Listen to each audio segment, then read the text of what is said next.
Hello, welcome to podcast episode 11, and today we're going to talk about something that might end up being a little bit controversial. We'll wait and see.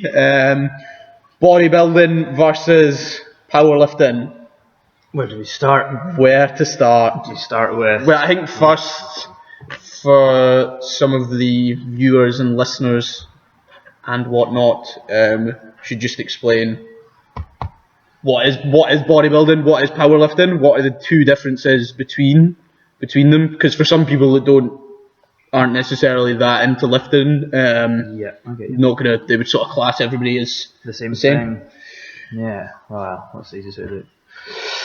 Bodybuilding, I would say, I think like an easy, just kind of the bodybuilding. I think bodybuilding is lean and ripped, powerlifting, big and strong. Strong, yeah.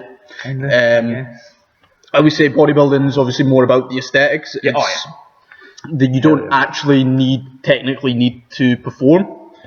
Like when it comes down to it, and we're talking about pros here, so professionals. When it comes down to it, bodybuilders have to look good on the stage in a certain number of aspects, symmetry, size, conditioning. Symmetry is like the big difference between a powerlifter and a bodybuilder. Yeah. That perfect physique. Yeah, you see. exactly. The powerlifter is just all about strength. Yeah. So on the other hand, powerlifters need to be able to perform on the day in their lifts. Yep. So they train. They both do the same thing. They both train up for this certain event. Yeah. But it's the complete opposite, isn't it? Really, when you think about it. Yeah. Powerlifters train up to a max, and then bodybuilders kind of go down, so they cut everything. Yeah, exactly. Training wise, you can talk about bodybuilding and powerlifting. You can start off with as you say, the aesthetic side of it and the stereotypical bodybuilder / powerlifter look. Your bodybuilder, again, as I'm saying, this nice tight physique, ripped, vascular, and then you got your stereotypical powerlifter is just a big person. Yeah, just a big guy. Loaded with muscle mass, not technically any definition, but just definition, but just sheer bulk. More weight to put behind the lift. Exactly. Yeah. So that's like probably the first thing that you see people go, he must be bodybuilding, he must be a powerlifter. When you see them, that's the first thing you'll probably, and I guess in that kind of field, you'll see people. I mean, you can look at me and probably like myself and Andy. I mean, Andy's smaller build than me, and he's more lean because he's got that less weight. And then there's myself, who's a bit of a chunky fella. And I enjoy the powerlifting side because my body's built more for that. Definitely. It's just definitely. But then again, you can talk about the training. Differences in training. It's a really good topic. Differences in training. In my opinion, powerlifters are going to go a lot lower rep range. Yeah. Well, so somewhere 3s, 5s, 2s. Yeah, and on odd occasion they'll hit maybe a 6. 6 reps. Cardio. Well, you're not doing small powerlifting, and you're doing your 10 sets of 3s, but that every one in a while you're doing 3 sets of 10, and it just exactly. That's it. I think your ass. I think that's something that should be talked about as well. There is this crossover in bodybuilding and powerlifting as well. Bodybuilders are still going to be strong. Yeah, of course they are. Yeah, there's no doubt. And powerlifters, to be fair, if some powerlifters are unbelievable, unbelievably we're just talking shredded. General stereotype. Yeah, generally. I mean, you could probably rattle off a few guys that are like Jesse Norris, a freak, and he's one great powerlifter, but he's just ripped. Doesn't look like he should be there. There's loads of guys. I mean, I could rattle them off, but we're just sticking to your basic stereo. Yeah, exactly. That's it. Yeah. So, bodybuilders are. And I also think the big difference. Don't get me wrong. Bodybuilders are good at these things, but I think the big difference about the training is bodybuilding and powerlifting is powerlifters will work on technique. Bodybuilders are not as much about technique. You just want to get that weight up. Like we've talked about how much we hate lat raises and stuff, and you see the powerlifter, the bodybuilder's like it's just weight. It's not range of motion is terrible, but it's just to get that aesthetic look. It's true. And again, but then having said that, I think any good bodybuilder will make sure they are going through that good range of movement, and they will make sure they've got good technique. Because if you're not getting good technique, you're not fully stimulating the muscle. No, of course, that's the good ones. But I mean, then again, I'm talking about pro level. Some of the people. I've seen guys. Yeah. You've probably seen guys in the gym who are bodybuilders, and you just look at them and you just think Yeah. how well we know how, but like Yes. yeah, they're just awful. Like, you're like Yeah. and you can't. I find again the pros. I'm not talking about them. I'm talking about the ones that new kind of people to it, or the ones that think they're something special, and you can't give them advice because I look great. I'm obviously doing things right, and you're like, oh well, I can't help it. Sorry. It's true. Yeah, sorry, that was a wee rant. No, that's all right. Ranting. Oh. That's all right. Yeah, so differences in training. Yeah. Powerlifters are going to tend to be a lot lower rep ranges. But having said that, there's still a crossover point there as well. Oh yeah, it couldn't be more. Some bodybuilders that I know as well do prefer, they won't do more than about a set of 6. Just prefer to go hard and heavy. But the general population will do higher rep ranges. Bodybuilders, powerlifters, lower rep ranges. Pretty simple when you think about that. Yeah, that's it. Yeah, suppose bodybuilders will tend as well to target specific muscle groups. I mean. Plus, another thing with training, I'll just say that bodybuilders definitely have less rest time. Yes. Doing a powerlifting program at the moment, I think my average rest time is between 3 and 5 minutes. Perfect. Whereas if you're bodybuilding, it's closer to 45 seconds a minute. Yeah, 30 to a minute. I'd say. I'm on you that one. So a lot more time under tension, a lot smaller rest period. Yeah. And more about what's stimulating the muscle. Yeah. And yes, you're targeting specific groups on a day. Yeah, definitely. I mean, powerlifting train for the big 3, so you got trained for. Exactly. And then there's your accessory work. Yeah. So big 3 is squat, bench, deadlifts. Yeah. For those of you that don't know. Sorry. Yeah, I mean, again, that's it. That's what you're training for, really.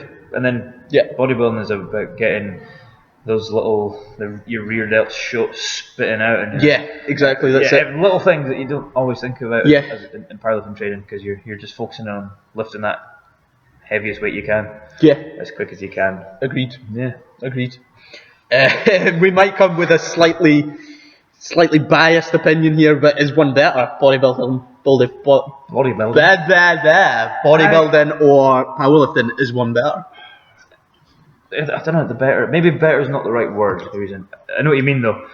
I think in the long run, like you look at these hardcore bodybuilders, man. They train probably 6-7 days a week. Yeah. Their diet is.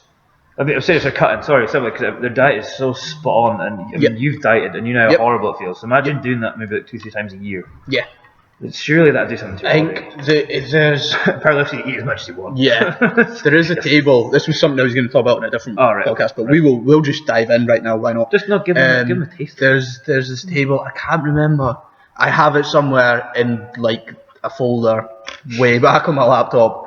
And it shows the period of time it takes for a person's metabolism to recover after dieting for a bodybuilding show, and it's somewhere for it to come fully back up, metabolism and testosterone, and I think, if I remember, it's somewhere in the region of about 7 months. Whoa, it's a lot longer than you think. Now there can be things done to speed that up, like reverse dieting, but the problem is most people who go into bodybuilding shows, they'll diet down and then they'll just eat whatever, which is fair enough for a day, but if you then go and do it for like the next 6 weeks or whatever, your metabolism is just going to have a hard time.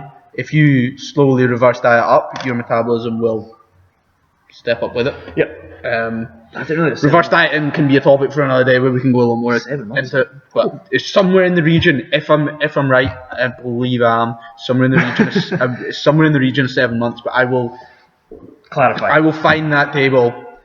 It's definitely more than about 5, so I think it's somewhere in the region of 7. Yeah. So actually a long time. So yeah, like you said, if you do that for if you did that multiple times a year, I mean most of the guys will do it yearly. Yeah, they'll focus on a big event. You always see that, don't they? Yeah. They work their way up to one.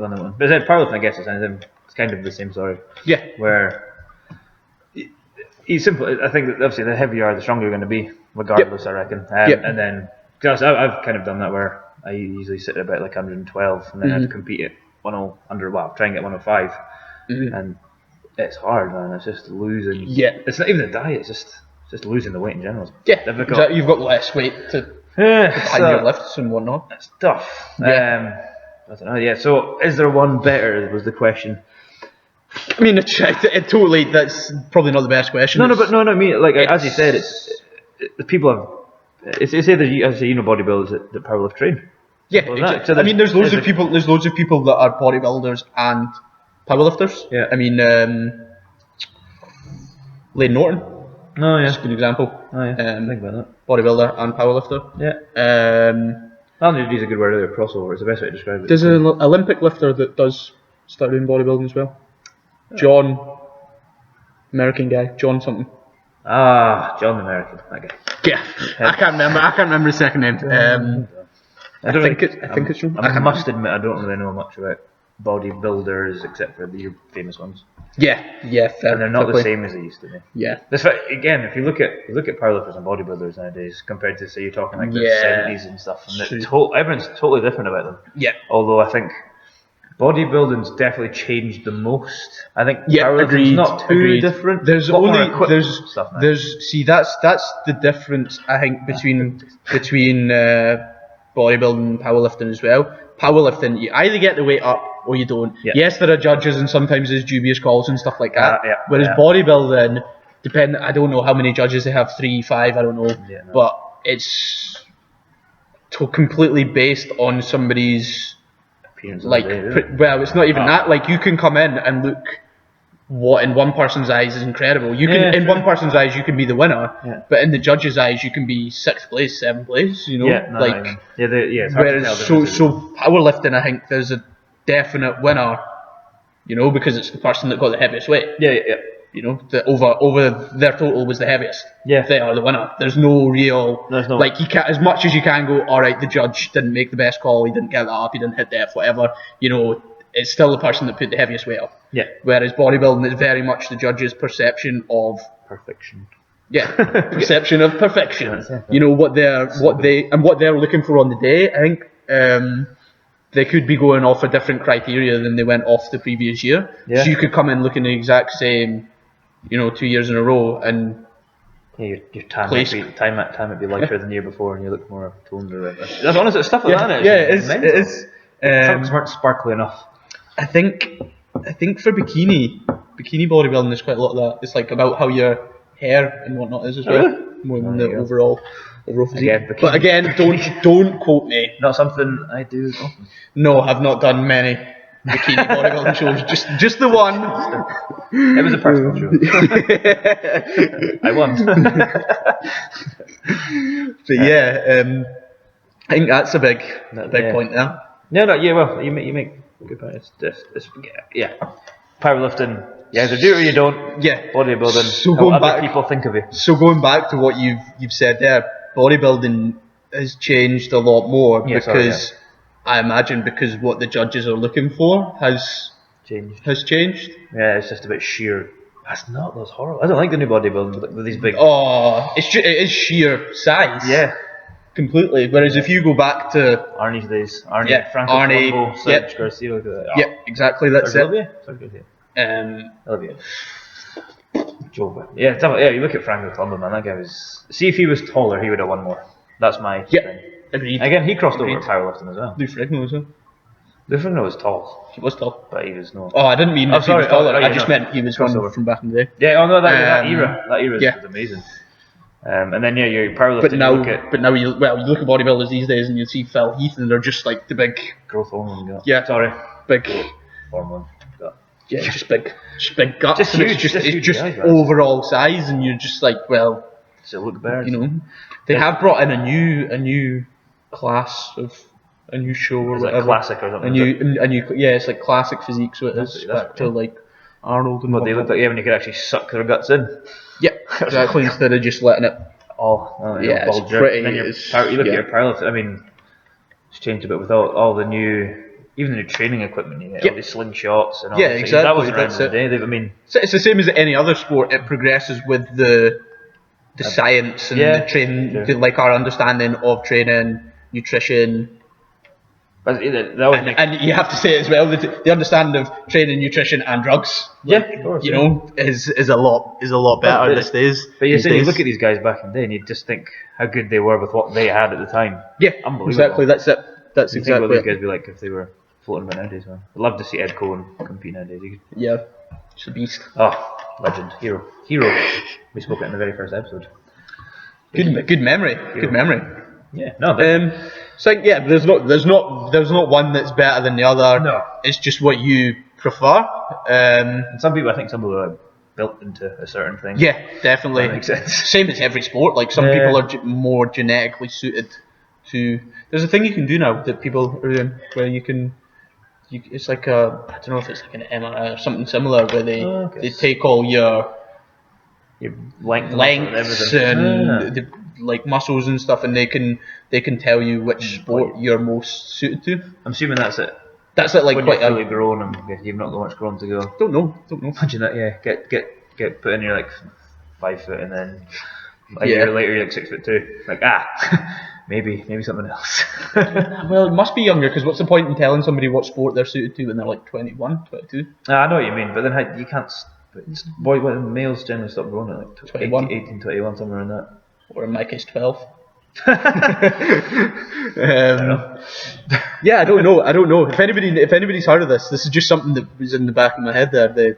They can tell you which sport you're most suited to. But yeah, anyway, back to what you're saying. Yeah, some people are more genetically suited to one than the other. But having said that, if you're more genetically suited to bodybuilding, but you want to powerlift because you don't enjoy bodybuilding, doesn't mean you can't do it. Yeah, like go for it. I think as with everything, do what you enjoy. You don't want to spend however many hours of your life doing something you don't really fucking like. Because most of you already do that when you go to work anyway. So apart from when you're here, and it's really, really warm. It's a little chilly at the moment. Okay, moving on from bodybuilding versus powerlifting. I think we covered that pretty well. Yeah, pretty we could probably to our next topics within this realm if we wanted to. Yeah, we could as well. So we're going to talk about. I've written down to talk about. We've discussed overtraining and joints, as in the joints in your body, not the magical. Yeah, Puff the Magic Dragon. Puff the Magic. I don't think I was actually joined or something else, is it? Yeah, I don't know, mate. I don't know. Even I'm not that old to know that. Okay, overtraining. Where do you start with overtraining? Again, what is overtraining? Talk to the people and tell them what it is. Again, it's how do you describe it in a kind of just like in a nutshell, a kind of small little nugget. Well, that's when your body's basically had enough, isn't it? Your body's it's when you're working hard. I mean, again, overtraining can come into play in your first kind of year of training. It doesn't really happen because you're so new to it. You're new to it. It's when you become you're quite into the programs. Like I feel it every now and then. So I have a deload week every 4 or 6 weeks because my body is just telling me.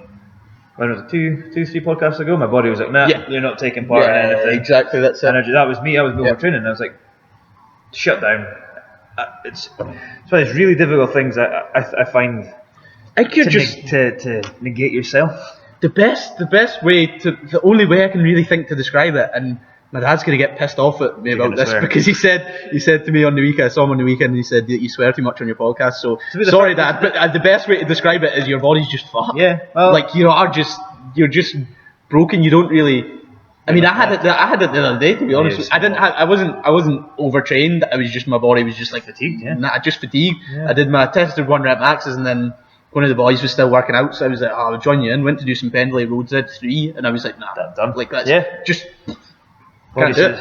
Body tells you no. My mind's telling me yes. My body's telling me no. I think, to be fair, with overtraining, I think, in my humble opinion, it's something that's a word that's thrown about. Two words? That's thrown about quite half. If you want to, yeah, cool. That's thrown about quite a lot, and people say, "Oh, yeah, I'm not training today because I'm overtrained."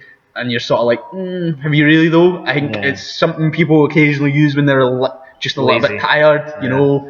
Like, I do think overtraining exists. Oh, it definitely exists. But I think if you've overtrained, you will know about it. You won't really want to do anything at all. Yeah. Like, you get people, I'm a bit overtrained at the moment, so I'm just going to do like a little light session on chest or whatever. Right. Whereas I'm like, no, if you've overtrained, you're not going to do anything, in my opinion. I don't know if I'm going to really say something bad here, but I reckon people that, like you just said, are the kind of people that have ME. If you know what I mean? Like, I'm just too tired to do these things. Yeah. I'm overtrained. But that's the same kind of thing. Like, I don't believe that exists. I know it's a horrible thing to say. I'm probably going to get a lot of people hating on me, but it's one of these things. Sorry. I know it's That's just straying away from the... I know what I'm saying, but just it's that kind of thing. It's like, but I'm just saying what you're saying. Like, overtraining is a thing, but there's certain people that will go, I've trained really hard. I think I'll take it easy. Yeah. I've overtrained. And to be fair, there is nothing wrong with that. If you want to take it easy, that's fine. Then definitely take it easy. There's no shame in that at all. But you're not overtrained. No. Like, I think overtraining, you need to be training pretty damn hard in the first place, and you're going to see it most commonly in athletes who are training 6 times a week solidly for a good couple of weeks, months on end. It's a tough one. I think another thing actually that's just popped in my head there to say about that is sometimes it's not even overtraining, you're under-eating. You're not eating enough, you're not eating to recover, you're not recovering. Definitely not recovering correctly is something that exists and you'll see every day.